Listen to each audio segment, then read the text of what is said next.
کسی کے گھر کے سامنے 20 سال تک بیٹھنا اور آتے جاتے لوگوں پر بھونکنا، بھگوان میرے لیے 10 برس ہی کافی ہیں، باقی کے آپ اپنے پاس رکھ لیجئے۔ آخر کار بھگوان نے انسان کو بنایا اور کہا، میں نے تمہارے لیے جو دنیا بنائی ہے، تم اس میں کھاؤ گے، سو گے، کھیلو گے اور اس کا پورا مزہ اٹھاؤ گے۔ میں تمہیں 20 برس کی زندگی دیتا ہوں۔ یہ سن کر انسان نے اعتراض جتاتے ہوئے کہا، بھگوان نہیں، یہ تو انصاف نہیں ہے، ایسی زندگی کے لیے 20 سال کافی نہیں ہے، مجھے وہ سارے برس دے دیں جو گائے، بندر اور کتے نے آپ کو واپس کیے تھے، اس سے میری زندگی کم سے کم 70 سال کی تو ہو ہی جائے گی۔ بھگوان نے انسان کی بات مان لی۔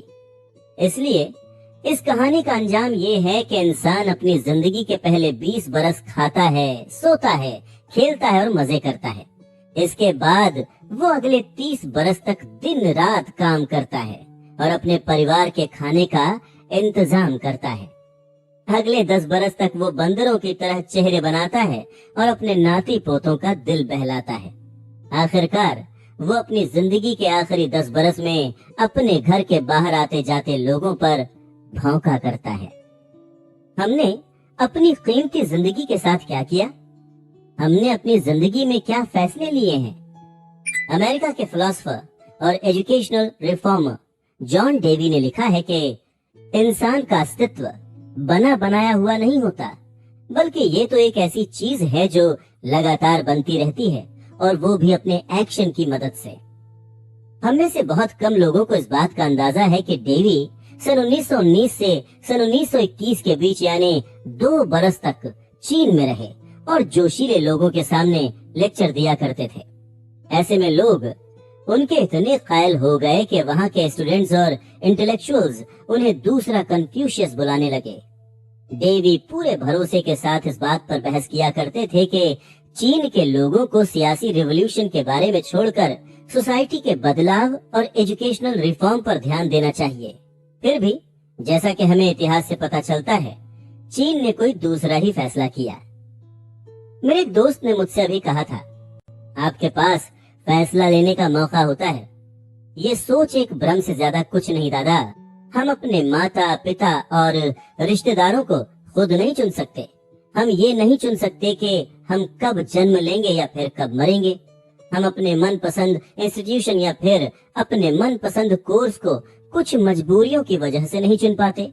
اگر ہم اس سوچ میں حامی بھر دیں کہ جوڑے آسمان میں بنائے جاتے ہیں، تو ہمارے پاس اپنا ہمسفر چننے کا حق بھی نہیں ہوتا، چاہے کوئی کمیونسٹ چین میں رہتا ہو، دولت مند امریکہ میں رہتا ہو یا پھر آگے بڑھتے ہوئے ہندوستان میں رہتا ہو۔ کسی کو بھی یہ حق نہیں ملتا کہ وہ یہ چن سکے کہ وہ کمائے ہوئے کتنے پیسے اپنے لیے رکھ سکتے ہیں۔ ایسے میں فیصلہ، جس کے بارے میں لوگ بڑھ چڑھ کر بات کرتے ہیں، یہ من گڑھنت چیز ہے کہاں؟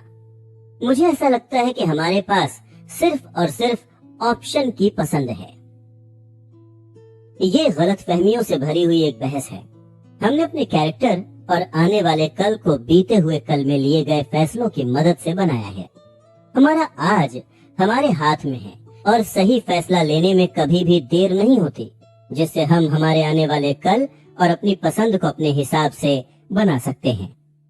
مہرشی والمیکی مہرشی بننے سے پہلے ایک ڈکیت تھے، لیکن انہوں نے اپنی قسمت کو خود لکھا اور وہ آگے چل کر ایک مہان سنت بنے اور ایک امر لیکھک جن کا نام بھگوان شری رام کے ساتھ جوڑ کر دیکھا جانے لگا۔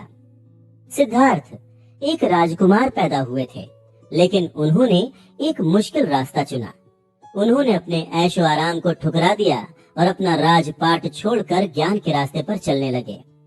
وہ مہاتما بدھ بنے، رہنما کے طور پر آگے آئے اور لاکھوں لوگوں کو روشنی کا راستہ دکھانے کا کام کیا۔ ہر دن اور ہر پل ہمیں ضروری فیصلے لینے پڑتے ہیں۔ بیکار کا کھانا، بیکار کا خیال، بیکار کے جذبات یا پھر صحت مند کھانا، اچھے خیال، اچھے جذبات۔ کیا مجھے ایک پیکٹ ویفر کھانا چاہیے یا پھر مجھے ایک سیب کھانا چاہیے؟ کیا مجھے غصہ کرنا چاہیے یا پھر مجھے صبر رکھنا چاہیے؟ کیا مجھے اپنے پڑوسی کی نئی گاڑی کو دیکھ کر جلنا چاہیے یا پھر خوش ہونا چاہیے؟ ہم جو بھی فیصلہ لیتے ہیں اور جو بھی کام کرتے ہیں وہ ایک چین ریاکشن بن جاتا ہے۔ ایسا تبھی ہوگا جب ہمارے اندر سمجھ اور رک کر خود سے سوال پوچھنے کا آگے کا نظریہ ہوگا۔ اس فیصلے سے مجھ پر اور میرے چاہنے والوں پر کیا اثر پڑے گا؟ اس سے میرے آس پاس کے لوگوں پر کیا اثر پڑے گا؟ یہ مت سمجھنا کہ یہ دور دور تک پھیلی ہوئی سوچ ہے۔ ایک ایسے شخص کے بارے میں سوچیں جو پیتا ہے، ایک ایسے نوجوان کے بارے میں سوچیں جو ڈرگز کو پہلی بار چکھنے والا ہے، ایک ایسے شخص کے بارے میں سوچیں جو لوگوں کو دھوکہ دینے والا ہے یا پھر جال سازی کرنے والا ہے۔ کیا میرے ساتھ ساتھ آپ کو بھی یہ پتا ہے کہ لاپرواہی سے سڑک پار کرنے یا پھر بہت تیز کار چلانے کا نتیجہ بہت برا ہو سکتا ہے؟ جب ہم اپنا من چاہا کام کرتے ہیں تبھی ہم ان نتیجوں سے آگاہ نہیں ہوتے۔